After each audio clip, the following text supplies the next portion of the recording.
Hey, Timmy Two-Step. This September, The Hill is getting a fresh new vibe. Kind Goods is opening its doors. That's right, step into a modern, welcoming dispensary filled with top-quality cannabis, unbeatable deals, and a team that's here to make you feel right at home.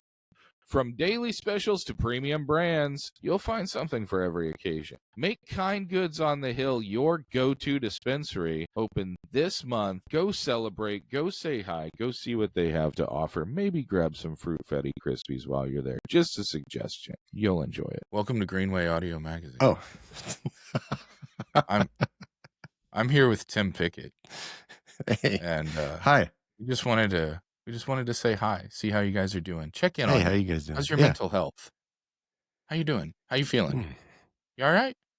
Yeah. Okay, cool. Hey, do you see my new shirt? All I can see is him.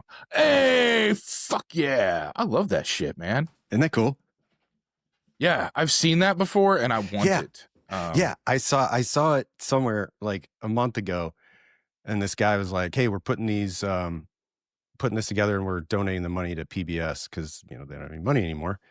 And he came up with this design, and like within like a day or two they sold like 6,000 t-shirts, and he had to shut it down and be like, hey, it's just me and my wife. Like, this was just a fun little thing. It's going to take a while to fill these orders. So anyway, I just got it last week. I love it. That's awesome, man. Anybody that knows how to do merch, feel free to use this, but I would love to have the Sesame Street characters and then Rage Against the Machine underneath it. I think Tom Morello would be okay with it. Probably. Yeah. Or just have like an AI video of Bert and Ernie and Elmo and Big Bird singing Bulls on Parade.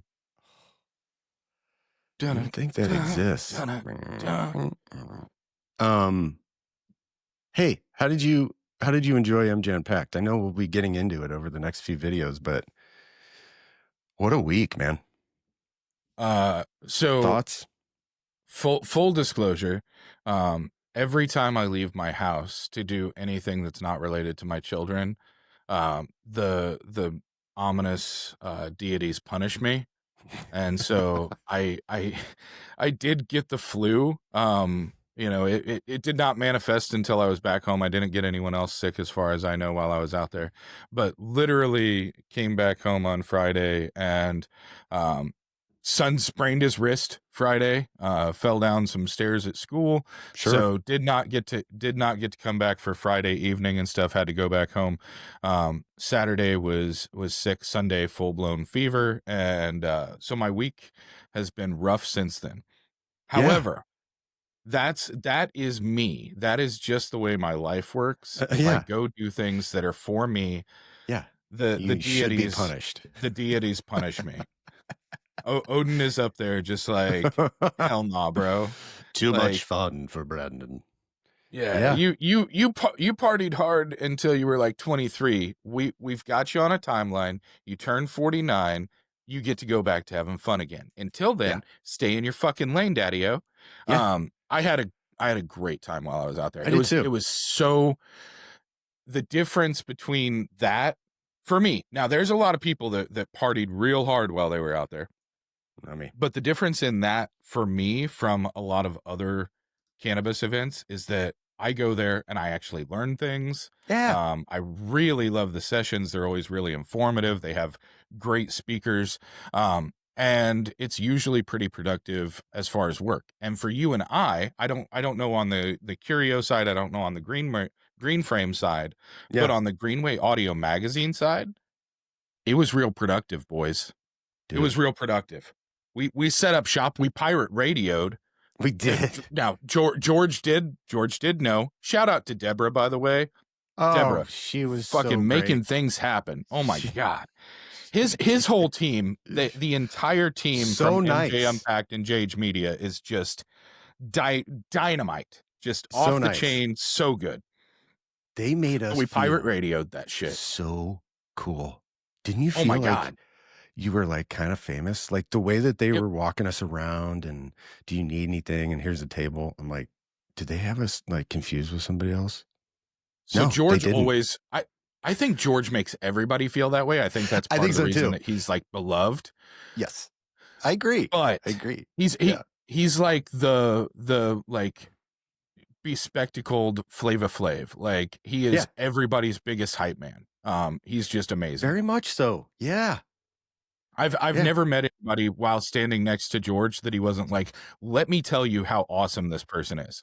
Yes. And that's such a cool thing. Like just as a human, for you to be in such a position where you can take so much from other people, for him to constantly be giving is just such a cool thing. It is. And usually when you run an operation like that, at least in my brain, I would be stressed out. I would be sweating, running all over the place. The dude's smiling, happy, talking to people the whole time because he knows he has a team that's killing it, smiling as well. I don't know. I thought it was great. I thought it was awesome. Floor was cool. I mean, I thought I didn't get to see any of the spoken not spoken word, but any of the slam poetry sessions. The slam poetry session. Yeah, I didn't get to see that. But man, were people having fun. Like it was really cool. I don't know. It was just a different vibe from other ones that I've been to. It is totally a vibe. Very positive. And it's super positive. Everybody seems to be having productive conversations, not just conversations, but productive conversations. Right. And I always really enjoy that. One of my favorite things is meeting people because we get the opportunity. Missouri's kind of unique in that MoCan does such a good job of keeping the marijuana industry, in touch with each other multiple times throughout the year. Shout out to Melissa and Andrew. But MoCan does a really good job of keeping everybody in touch throughout the year. Most other states don't have that. And I think if you're only really accustomed to working in Missouri, you kind of take that for granted. So one of the things I love is having people from other states come in and first off, get the opportunity to see Missouri, but also get an opportunity to see and talk to people from other states that we don't see on a regular basis because we see so much of each other already. Right. But loved being able to pirate radio. It was incredibly kind and generous of them to allow us to take over a spot. What was the name of where were we posted up at? Canopy. Shout out to Canopy. Yeah, shout out to Canopy for letting us take over their spot for a day. They had some massages going on the next day. Those people were so fantastic. Those young women were so kind and so nice, and it was so generous for them to let us have the spot as well. I really enjoyed it. We did I genuinely think it was like 5 hours worth of interviewing, not including our first one. So we'll have. We had breaking news twice. However, it was only breaking to us because it's not out yet. And now everybody knows. But it's out on the website and stuff like that. But yeah. The first people to know that Blue Sage is opening in Farmington was you and me, and not the Not Live podcast, and Big Time Logistics doing home delivery. Yep. We broke those to us on the wall. Yeah, but it was awesome. And it was really enjoyable. We had our very first, this is 100% me. I had my very first 20-minute interview with the microphone not on. Do you recall that? Yes. I had forgotten about that, but I was interviewing Kate Rowdy Piper from Canopy, and Brandon was doing the production duties, and I had a mic, she had a mic, and hers was not on. And I kept seeing Brandon going, and I'm like, let's just keep going. And then it ends, and then I go over just to double check it. No audio. None. Got to flip those switches, baby. Shout out to Kate Roddy. She was great. She was awesome. She was from Canopy. So again, shout out to Canopy. We'll have to have her on again in the future. It was really, really good. It was a great event. Enjoyed meeting a lot of people, and it was also our first. Anybody that's listened has seen that we had a live episode once before. This was a much different live production. We've got some photos. We've got a few photos, guys. This looked like we know what the fuck we're doing. It sure did. We put it together. Full disclosure. Duct tape and literally having a glue. Panic attack on the 2.5 hour drive out to St. Louis the morning of, yelling at Tim, being like, "Are you sure we don't need better cameras?" And he's like, "No, man, we got this. We're so good." He's doing the calming, sexy dad thing where he's just like, "Hey, bud, like, you got this, my guy. Dude. We're well prepared professionals. We're well prepared professionals. We've got this. It's going to be fine." And I'm having an anxiety attack, just like, I don't know what to do with my hands. And I'm driving. So that's a bad time to do that. Dude, it was rough. It was rough. And then we got out there and Tim just did what Tim always does. No, he fucking problem solved, guys. He problem solved. That's my favorite thing to do.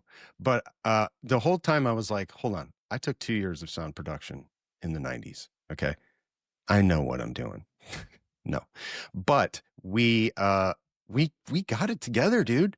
And there was only a slight delay. Like, we were only a few minutes of the uncomfortable, like, sorry guys, just give us another second.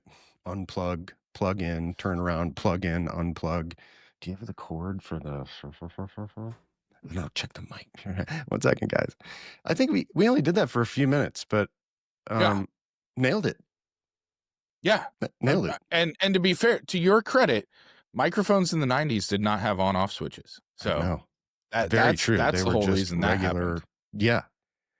Just plug and play, grip and rip. You know? Yeah, but still, I basically handed her a microphone, like upside down. Like, I can't move this. I was going to turn it upside down. It's been one of those days, dude.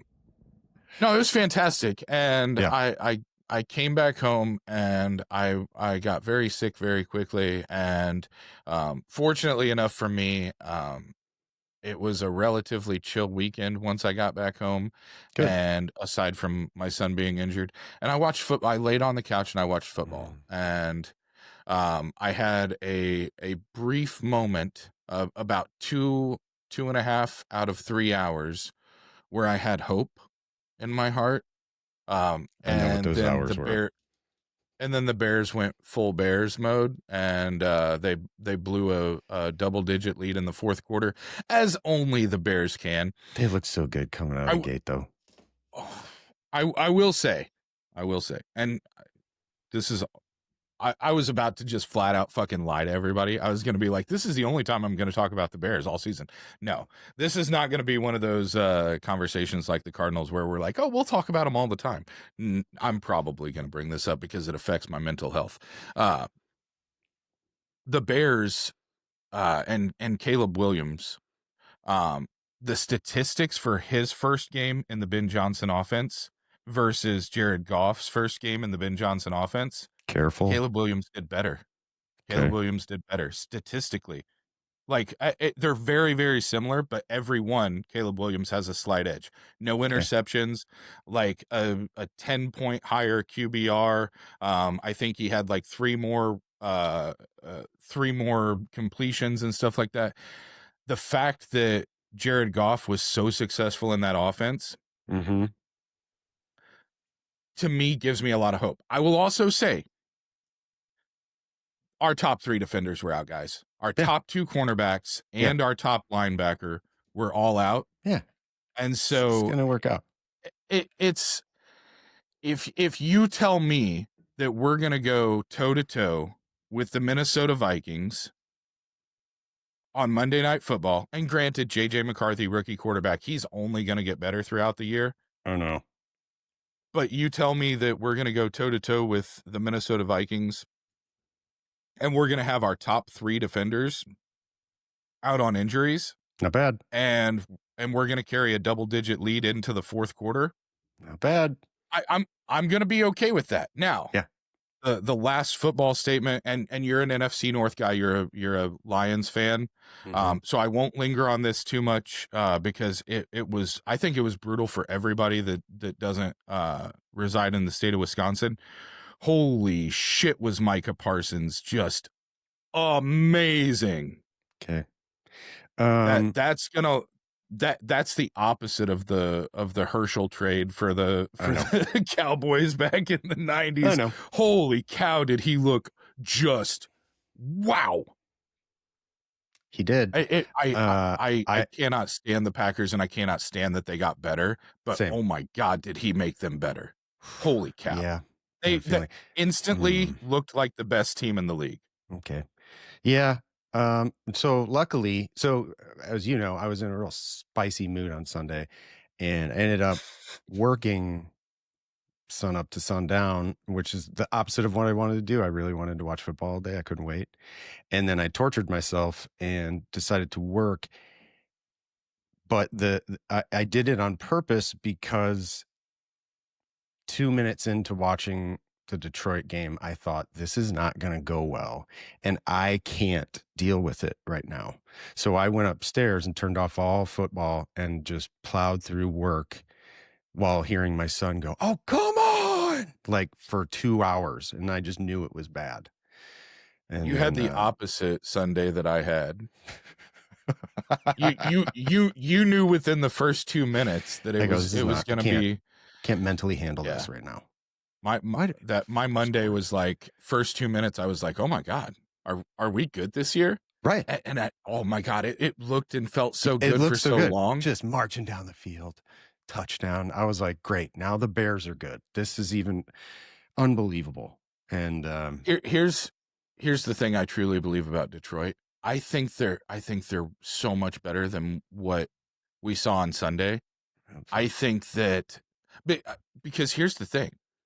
Detroit game planned for months without Micah Parsons in the game plan. And then last minute, you had to add Micah Parsons into the game plan. On top of having a new offensive coordinator, on top of having a new defensive coordinator, because both of their coordinators are gone. They're the only. I'm speaking to the people that don't. I know. Because it just hurts. I think Detroit is so much better than what we saw. I think they had 1 week to game plan for Micah Parsons, and they really thought he's going to be on a snap count. He's going to be out of shape. Maybe we only have to plan for him for, rushing downs or for pass rush downs, third and long and stuff like that, where it's just instinctual. And I think that Jared Goff's numbers, he completed a ton of passes. Jahmyr Gibbs got the ball 19 times. 9 rushes and 10 passes, or 10 passes and 9 rushes. Statistically, they should have been great. Yeah. For whatever reason, they just were stonewalled on that defense. Yeah. That may be the best defense we've seen since the 2000s era Bears Ravens. and Ravens. Yeah. That defense looked crazy good. Mm-hmm. So here's to hoping Jordan Love develops a drinking problem or something and just falls completely off the face of the earth, and Micah Parsons stubs his toe real hard and just decides that he's gonna retire and go muse on the internet for a while. Yeah. Hey, come to Cannabis, Micah Parsons. I will find you a company. I will set you up shop. Just retire, come to Cannabis. Me and Tim will find you a place. Yeah. In the meantime, welcome back to Greenway Football Magazine. We are talking the latest in NFC North. Hey, we have a guest today. So the guest just joined us in the lobby, and so we're going to take a brief pause, and we'll be right back with the fun intro that I can edit that out. Okay, hold on. Actually, I really liked that intro, to be honest. I really did. We've got a guest waiting in the lobby, so we'll be right back. I really enjoyed that. Fall is calling, and so are apple spice chews from Curio Wellness. These fan favorite chews are back for a limited time, blending that crisp, juicy apple flavor with just the right kick of warm spice.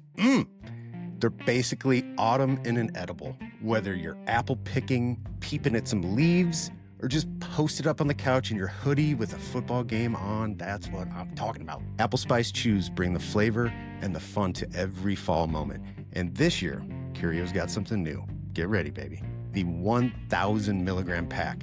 That's 25 chews at 40 milligrams each. So plenty to keep the fall vibes going. Curio Wellness's 1,000 milligram Apple Spice Chew Pack, now for a limited time. Welcome back to Greenway Audio Magazine. I am here with Brandon, as always. And then today we have an awesome guest, Marylyn Simpson, the PR director of Kip Morrison, based in Beverly Hills, Los Angeles.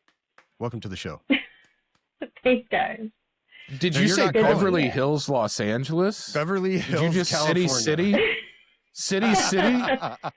Well, Beverly Hills is a city, actually, I think, of itself in Southern California. Yeah. So Yeah. It has its there own you zip go. code. It's 90210. I remember. That's right. I grew up Yeah. in the 90s. I love that show. Ah, Oh, shout remember out when to we used to think that Andrea Luke was Perry. old and she was 30, dude? Do you remember that, Dude, Brandon? you Marilyn, you probably didn't watch 90210, but No, I was a little young for that show, I think, in the 90s. yeah. I was also young for that show, but I had Come on, just back me up for a second. No. Here's the thing. I had a single mom who Yeah. really enjoyed Beverly Hills and Melrose Place and stuff like that. It was the 90s. People really only had one TV in the house. Yeah. I used to watch Beverly Hills and Melrose Place. Probably a little bit too young for it, but you know. I So- can tell you all about the drama with Dylan and Brenda and Brandon Oh, and don't even get into it.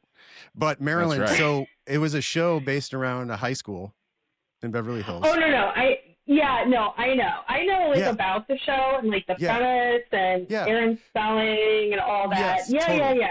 Yes. I actually used to drive by Beverly Hills High School sometimes, and Nice. I could actually hear the show theme song in the back of my head as I drove by. Oh, that's great. But yeah, I think, I started, like, obviously I'm from St. Louis, grew up here, but I was like obsessed with like California as a kid. Yeah, sure. And it's probably not like that crazy that I ended up living in Los Angeles and working in Beverly Hills, because I don't know, I was like a total media junkie growing up. So going to like work in Beverly Hills and work in media and then eventually cannabis, it was like these three big pillars of my life just intersected all at the same time.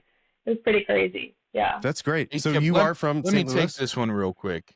Okay. Because Okay. I think I've got a media reference. Marilyn and I are similar in age, so instead of going 90210, let me throw out the song "California" by Phantom Planet as the intro to the OC. And are we there? Are we vibing? Do we know the OC on Fox? Oh yeah. There we go. Yeah. I mean, okay, this is like crazy. I remember like seeing the B-roll shots that they would take in like in all those shows and everything, and like even like the hills and Laguna Beach and all that. Yeah, and then like thinking like, is that real? Like, does it really look like that there? And then the first time I went to Laguna Beach and we were driving down the PCH, and it really was that stunning and breathtaking. And I was in the car with my boss, who is like, she's still my boss actually. She's Kip Morrison, and I was Nice in name the car. drop. Yeah, right. And I was just like staring out the window, like, oh my God. And she like looked at me and she was like, yeah, this is pretty cool, isn't it? Yeah, from Missouri, you don't see this very often. And I was like, God, I probably seem like so stupid, like some little Midwest person. Shout out to all my know? Midwesterners on the PCH, that Pacific Coast Highway for all us Midwesterners. Yeah. Yeah. It was really cool. I mean, especially like, coming from where I was, it was like, oh my God, all That's those right. Now, things I saw on TV. Yeah. Now you're back in Missouri. You get to bring her out here and do the same thing and be like, and go oh, look the at arch. all the Here's some parking snow. lots. Yeah, and then she'll be like, oh my God, I can't believe I'm seeing this. I've never seen this many billboards. So Marylyn, before we get into the cannabis industry, you mentioned that you're from St. Louis. Where did you go to high school? Oh my God. Well, it's actually no longer around, but I went to JFK. Did you really? Yeah. And I think that they closed, I don't know what year it was. It's like houses now. Yeah. And it's really weird because when I moved back to Missouri, after being gone for 10 years, I moved into the neighborhood that was next to my high school. Oh, no way. So off it Woods was Mill. really... Yeah. So, yeah. Can I ask a personal question? You don't have to answer, but what year did you graduate high school? 2005. Okay. I was a substitute teacher at JFK from 2001 to 2003. Oh. He was the one all the girls talked about. Because your name sounded familiar. Like when I... Yeah. Yeah. My mom might have been one of your teachers. Yeah. I did not have her, I don't think, but I do remember her. Yeah, so I moved back from college and I lived here and I worked in the music industry, and so when I moved back here for a girl who's now my wife, there was no name drop. music industry here, so I was like, I need to find my way back into music. In the meantime, I'm going to substitute teach during the day, and then I delivered pizzas at night to the students, and then, which is embarrassing, and then on the weekends I taught little kids how to do radio, and I did that for like 2 years. But yeah, I taught at JFK. Oh my and God. have run into students multiple times. I would love to see your photo from 2001, because then I might, maybe then I'll connect it a little bit better. It was rough. Yeah. He's still teaching kids how to do radio because we do this every week. This kid right here. But yeah, very interesting. Yeah. So maybe I passed you in the halls in my khakis. I'm sure. Yeah. That is crazy. Yeah. So just FYI, twice I have been out at a bar, or once was at a winery, and I had somebody come up and be like, Mr. Pickett. And I'm like,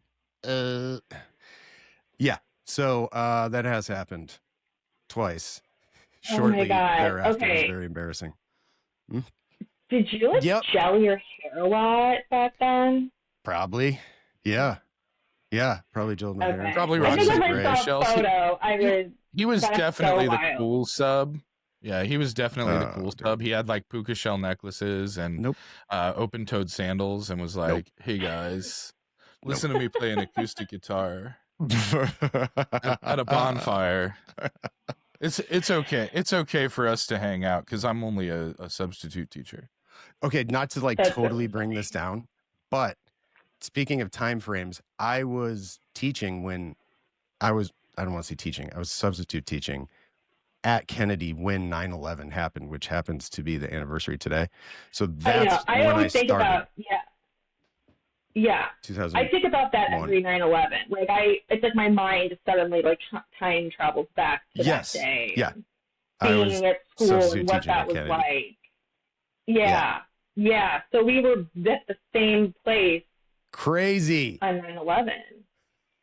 So we had a very similar experience. We were, wow, that's crazy to think about. And then here we are, literally to the day, 24 years later. Nuts. That is wild. Okay, yeah, that is weird. Wow. Okay. Well, good to see you again. Right? Good to see you again. Marilyn. Wow. Decades later. I want to see how you transition out of 9/11 back into where we were going. Let's see this hard sell here, man. Sorry. It is 9/11 today, so yes. It is. As we record. Yes. Yes. Oh shit. Okay, man. so Marilyn, what a interesting intro to this podcast. So Marilyn, okay, let's get into Kip Morrison. So All right. This is a branding agency. You guys do companies outside of cannabis, but you do have a cannabis leaning focus, correct? Yeah, I would say very heavily, primarily, Okay. Cannabis. And I would say we do some branding, but I would say it's more public relations and media relations. Okay. And KMA is how we usually refer to it. But yeah, the agency's been around for a very long time. But we really didn't start taking on cannabis clients until like kind of right around the time I started, like 2013, 2014. And it wasn't at that time, it was almost like experimental. You know, it was like, okay, sure, like let's sign a client here and there, let's see what happens. And then over the years, it just started to explode. And then the business ended up almost shifting where it went from, you know, general lifestyle, and then it really started to zero in on cannabis clients. Okay. So now that's, I would say, the majority of the type of clients that we represent. But it's like all across the spectrum of cannabis. You know, there's not just like one kind of business that cannabis does. So, you know, we can represent anything from, you know, a product, you know, CPG type clients. We have represented testing labs. So we kind of go like a whole like spectrum of the types of cannabis businesses we represent. One of the things that you brought up just now in clarifying with Tim is something that I think a lot of people, especially in smaller markets or in relatively newer markets in cannabis, don't always know and don't always distinctualize, which is marketing is not the same as communications. PR and communications are not the same as branding and marketing and things like that. And I think a lot of times we see someone get put in a marketing position or a communications position, and they're expected to do all these things. They're expected to do PR, they're expected to do comms, they're expected to do marketing and advertising and social media and, you know, outreach and you know, all these different things. For anybody that may not be as deep on the branding and advertising and communications and PR side as what you and Tim are, can you kind of explain to any newcomers or established businesses that are maybe trying to use their marketing people as a Swiss Army knife, what the difference between marketing and communications or PR and branding is? Yeah, so we always tell our clients that marketing or like advertising you get to say what you want to say, when you want to say it, how you want to say it. So you get to work, let's just say, I'm going to sound so old school, but let's just say I wanted to take out an ad in like Fortune magazine for my client. Well, I get to tell the ad people at Fortune, this is the image I want to use. This is the exact messaging I want to get across, and you get to line it up exactly how you want. And they're like, you pay them the money, and they're like, okay, great, that's what we're going to do. When it comes to public relations, it's earned. So when I'm working on behalf of my clients, and I'm speaking with a journalist, not ad sales people, the placements, when they're being mentioned or featured in a story, it's not because they're getting paid to do that. It's because of my working relationship with them. And I don't get to dictate the end result. So, of course, you know, let's say we're gonna have an interview, and you prepare the client, and you know, you make sure they get all their messaging across and all those great things. But at the end of the day, it ends up being what the editor puts in, what the journalist covers. You don't get to dictate the final outcome. So that's why relationships are so important in public relations, because if you don't have a good relationship, or it gets like kind of murky between you and that journalist, like you don't control what they're going to end up writing. So I would say that's the big thing when it comes to PR versus like advertising marketing. It's that we are earned where everything else is paid, and it's that lack of control. And so being able to have those relationships. So if you're a control freak and you love the media, public relations is a great career for you. But yeah, that's kind of in a nutshell. No, I love that explanation, because from my perspective as somebody who, you know, who works with a lot of PR people and a lot of communications people and stuff like that, I think the people who don't understand PR, we get asked at Greenway a lot to do advertorials or to do paid placements and things like that. And that's just something we don't do.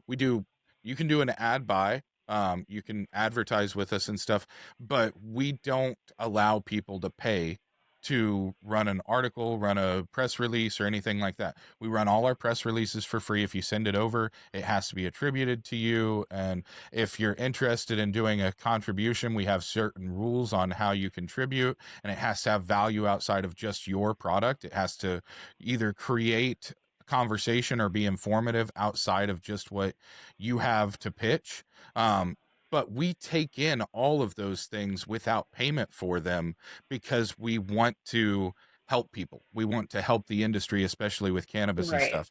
And so I think people are so accustomed to being able to pay for something and then say whatever they want to say and have it look however they want it to look, that a lot of times they don't understand that, you know, we want to work with you, but you don't get to control the narrative all the time.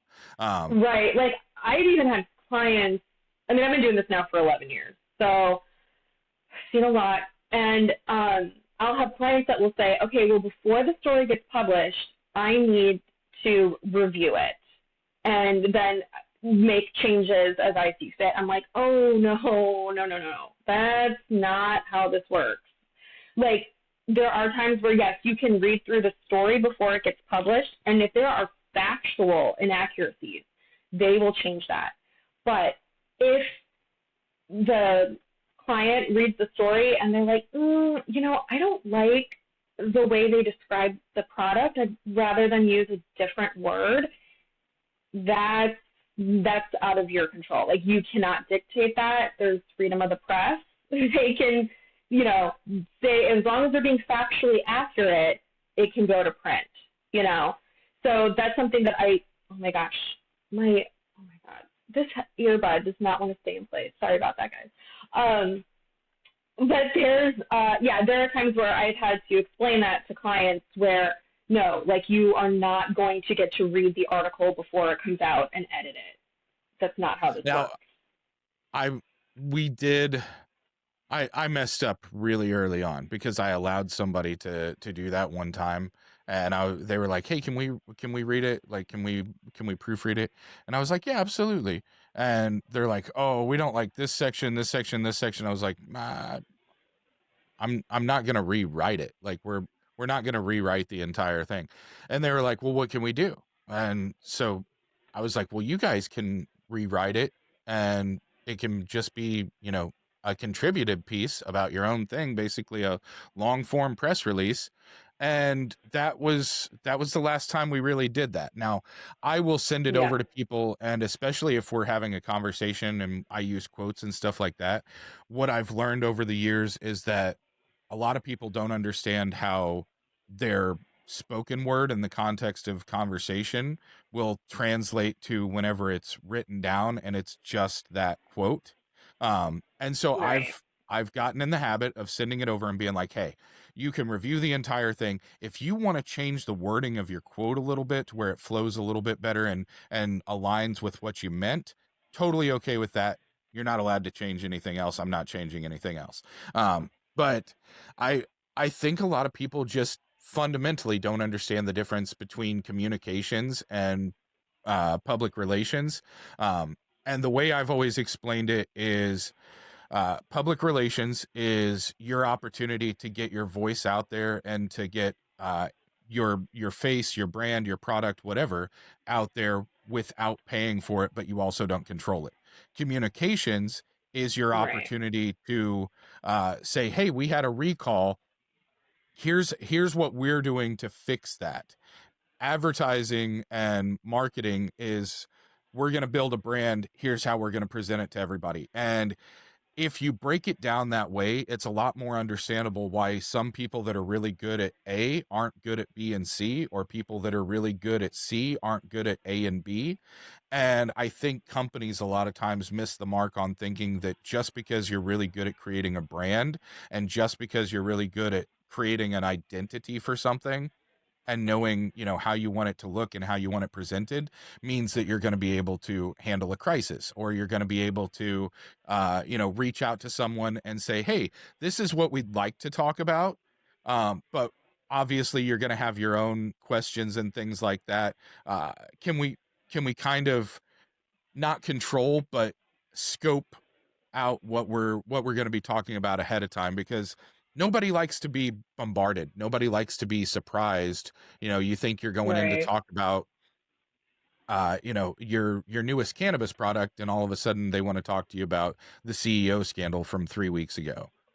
Right. Yeah. That's why it's always good at, crisis communications. It's something that we do at KMA. I personally, I'm like a non-confrontational person. So it's something that it's like my least favorite category of things to work in. I love like new product launches and, client profile. I like all the good, the fun, the positive stuff, but the negative stuff is inevitable from time to time. I kind of pride myself though in like not having had a lot of issues with that with my clients. But when it does happen, you need to have a plan in place. Also, one thing that I think that we've done really well is when we do see negative news about cannabis, my clients are really good about turning it around. So, I'm sure you guys remember vape-gate back in, I guess this was 2017. And so vape-gate was coming out all over the news, how the vitamin E oil was making people really, really sick because it was, from the illicit market, they were putting in these oils that were causing major health issues because it's a cheaper way to produce the product. So this was happening, and my client, who's in the regulated industry, or regulated part of the industry, they put out we did a whole campaign where it was listen, if you bought one of these illicit market vapes, come to this dispensary and drop them off. No questions asked, just leave them here, and we will give you one of our vapes in return. And it went over really, really well. So instead of kind of doing nothing and sitting on the sidelines and being oh, okay, let's just let this play out, they were let's take action. Let's try to turn this around and do something good and show what the industry can do when it comes together. And and then it's because people love to fearmonger in cannabis. And so Popcorn it was lung. a really... Do you remember that? Right. Yeah. Popcorn lung was what everybody was going to get. Yeah. From these And vapes. so this was a really just good way to just kind of step out and get out in front of it. And yeah, so that's super smart. My one example. Yeah. And so then I've had another one where we had a client who did the Coachella cannabis crown. And it literally was Coachella, back in 2016, 2017, all the girls would wear the flower crowns. And then we did one where we weaved in cannabis flower into it. And it just blew up in the media. And we were using the word Coachella. And so we got a cease and desist from them, from the parent company. And then we put out a pitch about that, how look what's happening, but then we stopped it right there. We didn't go beyond the cease and desist. But yeah, that was also very, very interesting. But generally speaking, yeah, I've been lucky enough that it's not I'm dealing with crisis after crisis. But there are publicists who just specialize in that. I'm just not one of them. So when you write press releases too? Oh yeah. Okay, so I'm curious in cannabis, because we know this in 100 different facets, is that regulations, rules, and everything are state by state, obviously. But when you write a press release, do you have to pull back anything if you're sending one to Missouri about something, or can you just write whatever and people take what they need from it? Yeah. Or do you have to specialize per state with how you relay the message and what you can and can't say? No, I mean, because like if I have a client and let's just say they're solely based in California, like I'm probably not going to be targeting Missouri media for coverage because if they're not being, you know what I mean? So really I'm targeting like industry press and then like mainstream, like legacy. So it's very factual. Okay. Yeah, like this, gummy edible is launching in California, and this is what, you know what I mean? But I have to go over the markets. That makes sense. So like, obviously, like someone who's writing for, like St. Louis Magazine is probably not going to be covering an edible that's launching in LA. You know what I mean?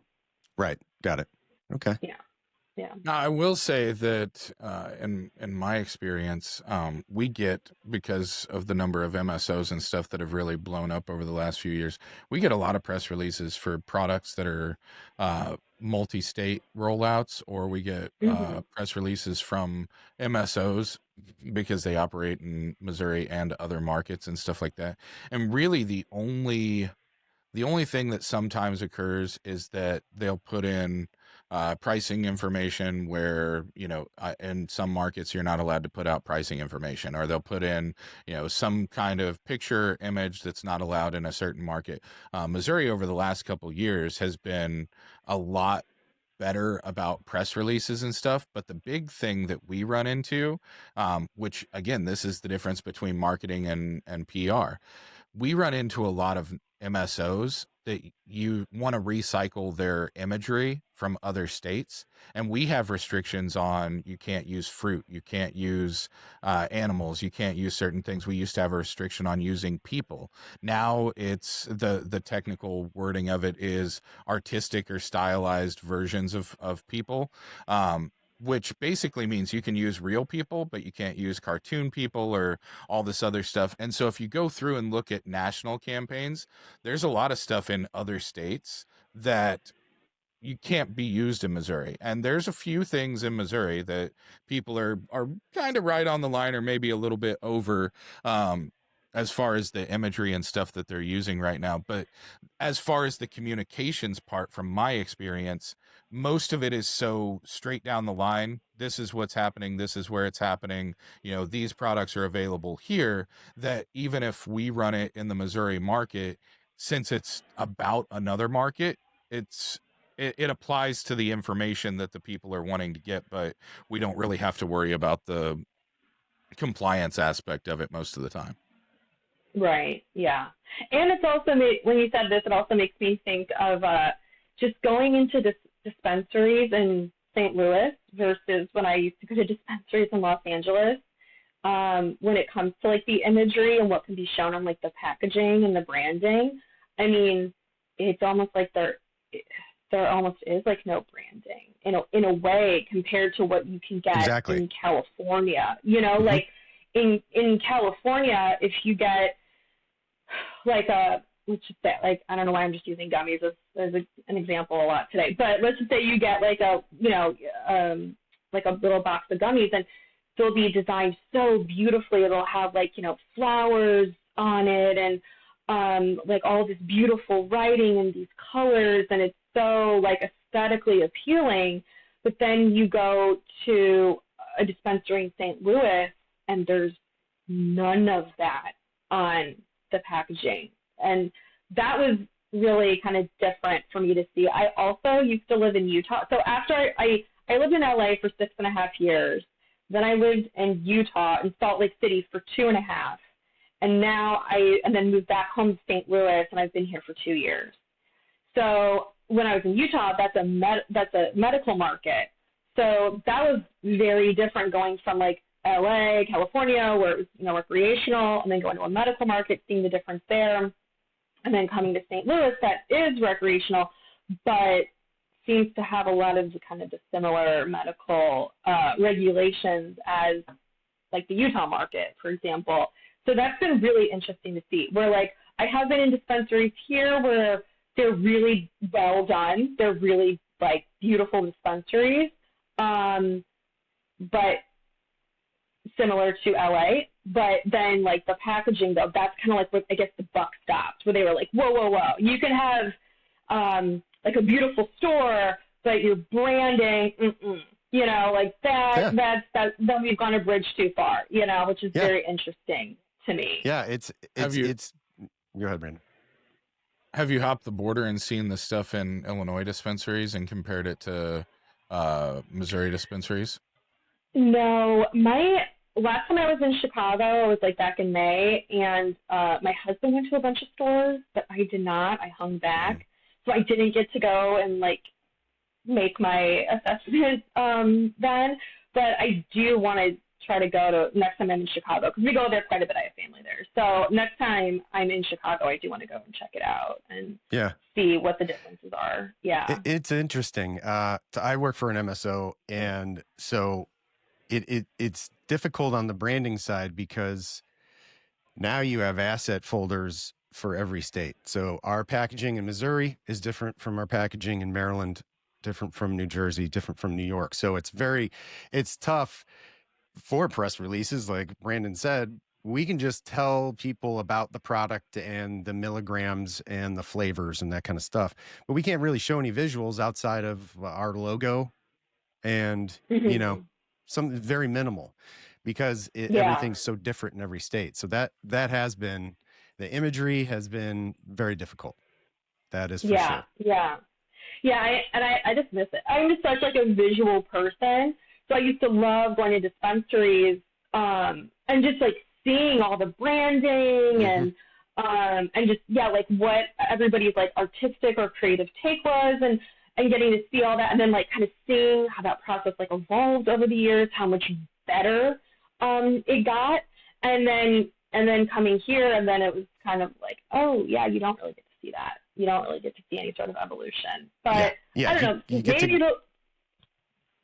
to go to like a beautiful dispensary and experience this cool thing, and it's like, here's a black bag of gummies. Get out of here.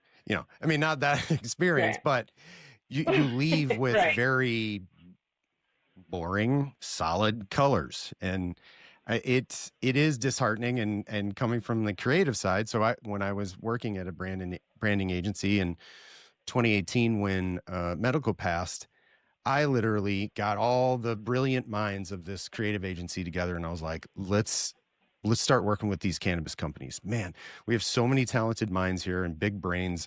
Let's come up with some awesome designs. And we came up with the coolest, craziest ideas that were just beautiful. And as we started putting these together, regulations started coming out, and we're like, well, we can't use that. Well, we can't do that. Take that away. Now marijuana's got to be this big. And then it just took all of the creativity out of the entire industry when it comes to packaging, and it just became boring. And now you don't need a lot of creativity to create packaging here in Missouri. It's like pick a couple colors, pick a font, where before I was like super excited to get this energy into this space, all the creative juices flowing. And now it's just like, nope. Yeah, I know. And I don't know if that's going to change or not, or I guess we'll have to wait and see. I mean, I know if there's one thing that's for sure in cannabis is that things are always changing. So I definitely think it could, depending on what happens with the legalization and all that, or rescheduling. But yeah, it's been really just interesting to see this industry evolve, and that's one thing I think is going to be nothing is certain in cannabis except for change. Like, things will change. one of the things that you guys were talking about was like the simple, the plain, the basic, and stuff like that. That used to stand out. That there was so much in minimalist. the industry that minimalist used to stand out. KMA has a few clients that, like, whenever I think of minimalist design, I think of like Henry's, I think of like Lowell Smokes. Lowell Farms. Yep. And so I think of brands like that, where that used to be a differentiation point from, another KMA client like Platinum Vapes, where they're very bright, they're very colorful and stuff like that. Lowell was kind of monotone and a little more reserved. It had dynamic imagery, but the colors and the palette and stuff were much more minimalist. Henry's was much more minimalist, just as far as like everything, the palette, the colors, it was all more earth tones and stuff. And so I think what we've seen in Missouri is now everyone, for the most part, because of restrictions through DCR and stuff like that, everybody's got a very similar color palette. It's let's go super bright, red, yellow, green, blue, and maybe purple. Let's make it the same color as the flavor inside, since we can't do fruits. So we see a lot of purple, yellow, red, orange, maybe some green from time to time. Yeah, I saw Chartreuse the other day, and I love Chartreuse. So I was like, we're doing what we can. We're getting wild. Okay, so here's one of those things, and this is related type of thing. If you didn't know what color Chartreuse was, it doesn't seem like it should be that color based on the name, right? Is that just me? What is? Hold on a second. Maybe I don't know. What is it? Is it reddish? It's like no. It's like a light, like yellowish green. It's like a neon yellow green. Probably thinking. Yeah, and there's a drink called Chartreuse. Like, nobody drinks it, but like there is like a alcohol drink called Chartreuse. Okay. And that's the color that it is. But it's like, I don't know. Smart. I think it's a very pretty color. But I could it's see beautiful. Yeah, and I guess. But to Tim's point, almost everybody I know that doesn't know the color Chartreuse, as soon as you say it, they envision somewhere between red and pink. Yeah, and so that's totally what I thought. Yeah. It's just weird how your mind associates certain things with like certain sounds and stuff like that.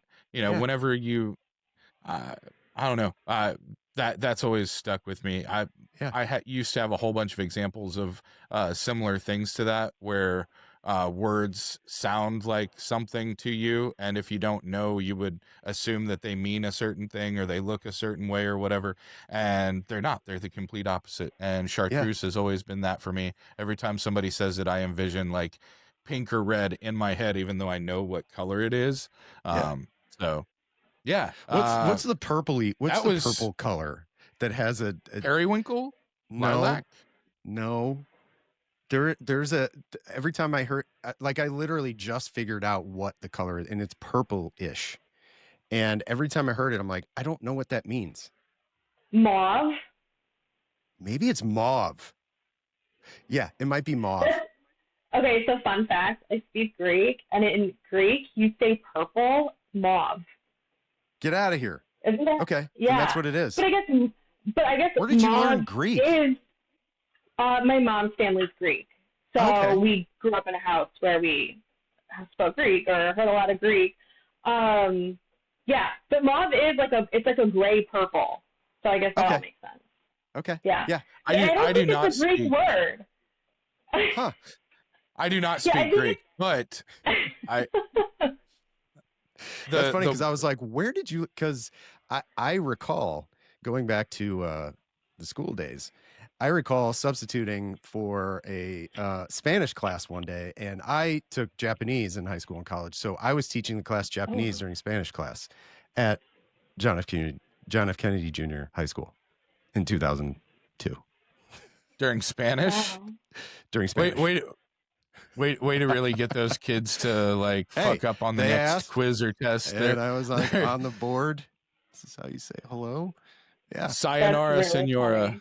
funny. I don't really speak any other languages, but the thing that I've always remembered that is both a color and a fruit is that in French, you say grenade or grenade for pomegranate, and pomegranate is both a color and a fruit, and so yeah, Didn't know that. There you grenade go. or grenade. I feel like the French make up all the colors, or like They the do. words for colors, because Yeah. I think it's mauve is a French word that the Greeks were like, you know what, we're not even going to bother with purple. We're just going to do mauve. It's good enough. They're not going to even make up their own words for this. Yeah. No, I think there actually is another word for purple, but that's just commonly used. I don't know. There was a Yeah, I don't there's know a it. fun I fact. remember a Greek theology. Yeah, I remember a Greek theology class that I took where like one of the essays we had to write was to go through and take all the color words from a Greek poem. I think it was a section of the Iliad or something like that. But from some Greek poem, go through and take all the words because it was describing the ocean at night, and take them all out and try and describe the ocean and the waves and things like that using words that are not colors. And it was the hardest thing I've ever done in my life as far as a writing experiment. Wow. That's wild. Mhm. So, Marilyn, question. Yes. How does California view the Missouri cannabis market?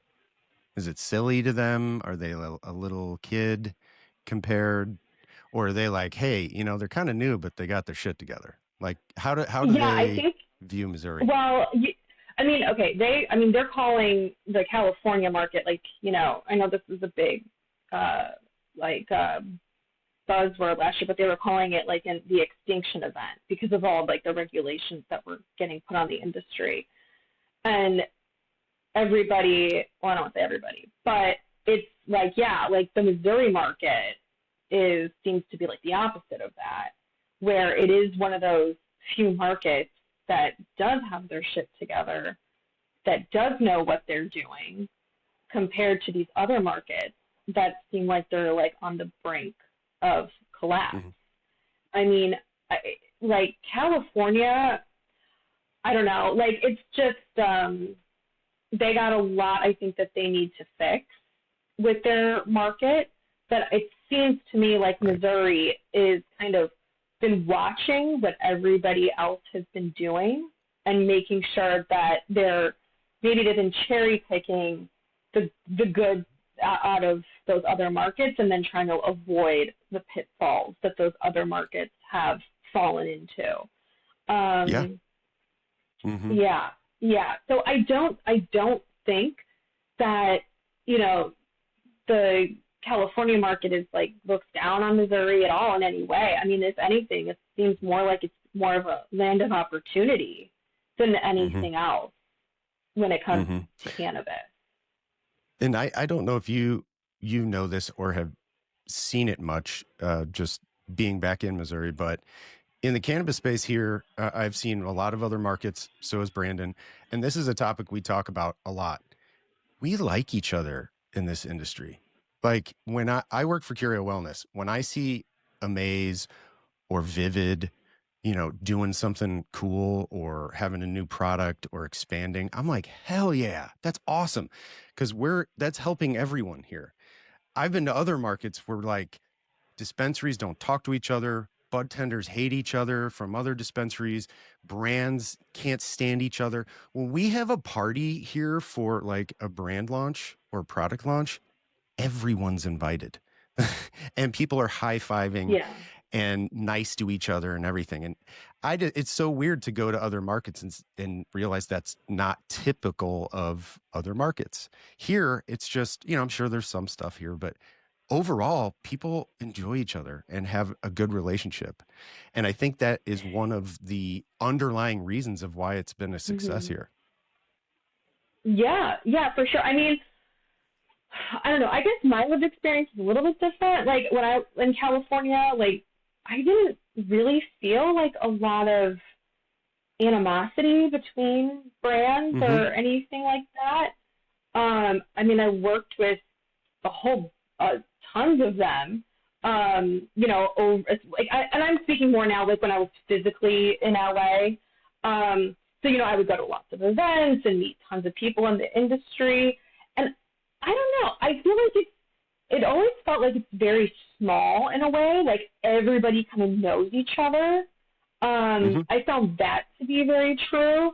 But I will say, when Dan Bilzerian entered the cannabis space, that was so polarizing. Like, I don't know anybody that was happy about that or was saying good things about that. But that felt more like an exception. It felt like, you know, a lot of the brands seemed very supportive of each other. But another thing that I also did hear, this is kind of along the Dan Bilzerian thing, but just celebrities in general who would get into the market. There was the exception, you know, like there are some celebrities that are in cannabis that are like I don't know how to say it, but like they're not there for licensing deals. They actually are passionate about the plant. They do know a lot about cannabis, and they are cannabis advocates themselves. So, you know, I think Mike and Tyson. those are the brands that are doing well. I think it's the celebrities who got into it for licensing deals and just to make a quick buck. I think that people just didn't really buy into that, you know? Yeah, I could see that. It almost parallels makeup a little bit. Like, I know, like, right now, I was really into, like, you know, beauty before I got into cannabis. So there's a lot of, like, celebrity beauty brands that are doing really well. Like, you know, like Hailey Bieber just, you know, she has $1 billion, sold her company for like $1 billion. It's ridiculous. But then there's other celebrity beauty brands that, because they're not authentic, they're not genuine, they just fell apart and go bankrupt. I think it parallels into cannabis as well. If you're not genuine about your brand, like, consumers are going to know that right away.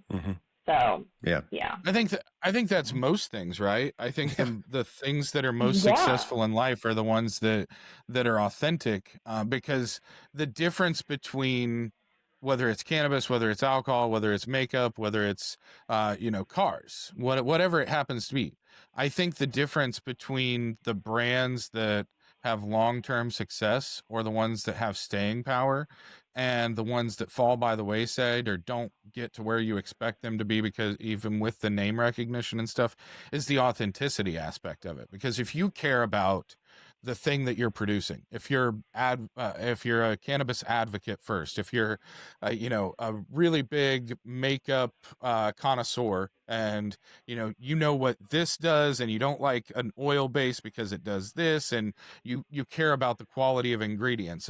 If you're a really big tequila guy and you care about what kind of agave goes into it and those different kinds of things, wine, so you're passionate about the grapes or about how it's aged and vintaged and stuff. Those are the ones that seem to sustain, even if they don't erupt at that level right off the bat, because the people behind it care about the quality that goes out. Well, we just did an interview with Josh Mitchum from Clover the other day, and Clover was the first company in Missouri that issued a recall on its own products. Not for any kind of danger or not for mislabeling or anything like that. It was literally a quality control issue of how it looked, because the different climate between Colorado and Missouri meant that whenever some gummies sat on the shelf for a while, they started to leach out color into the inside of the packaging, and they didn't like the way that looked. That was it. That was the whole reason for the recall. It cost them over $30,000. They had to argue with the state about it because the state wasn't understanding why you would recall something that wasn't a health risk or anything like that. And it was just because they cared what it looked like whenever people opened the package. And I think that's the difference between people who are passionate about the products and projects that they're creating versus the people who are slapping their name on something to be able to monetize their celebrity or be able to monetize their brand identity or what have you. It's really easy to go around and slap a label on anybody's product without knowing what product it is that you're white labeling, It's Right. way different to do what Jim Belushi did and come to Missouri and talk to different potential partners and find a partner and decide that this is who we're going to go with and things like that. It's different to have a production partner like Josh and Clover that is going to say, hey, this isn't living up to the brand standards. And so for me, authenticity really seems to be the thing that translates, whether it's music, whether it's, cannabis, whatever it happens to be. If you care about it, if you're passionate about it, it's going to produce something better, and it's going to have a better impact on people and products. Oh yeah, absolutely. And I find that to be true in the 11 years I've been doing this, that is a big part of the puzzle of success. Is you have to have that authenticity, because the consumers are going to see right through it if it's not there. Have to. Yeah. Yep. Yeah. And I know, Marylyn, we have you for like 60 more seconds. And people can go to kmacannabis.com to learn more about Kip Morrison services and everything. And we appreciate you joining us. But before we go, we ask everybody, what are you currently listening to? Music-wise, podcast-wise? I listen to a lot of Thievery Corporation. Like, it's for me, because while I'm working, I love to have that on in the background, because it really kind of like calms me, and but it's not like so calming where I'm going to fall asleep, Right. Yeah. Oh, that's my cool. go-to. I love it. Yeah. Dang. Yeah. I haven't heard them in a while. That's great. Yeah. Great name drop. Nice. Yeah, totally. Thank you so much, Marylyn, for joining us. And it's good to see you again after all these years. Not in a classroom setting. 24 years to the day, literally. Right. Like, what are the chances? Nuts. Yeah. Yeah. Well, thank you so much for joining us. And KMAcannabis.com. Get some more information if you're looking for those types of PR services. And we appreciate you joining us. Absolutely. If you're a Missouri company and you don't currently have a PR or communications person, at least reach out to Marylyn. Ask her questions. See why you should have a communications or PR person. Yeah. She's right. If you're in St. Louis, she's right down the road now. Yeah, Invite her out. She's here. Buy her a nice meal. You've got money. Buy her a nice meal. Take her to the Hill. Take her to the Hill. Get her some Italian. Yeah. Ask me questions. Yeah. Come on. Yeah. Well, thank you, Marylyn. We appreciate your time. All right. Thanks, guys. Absolutely. Thank you for having me.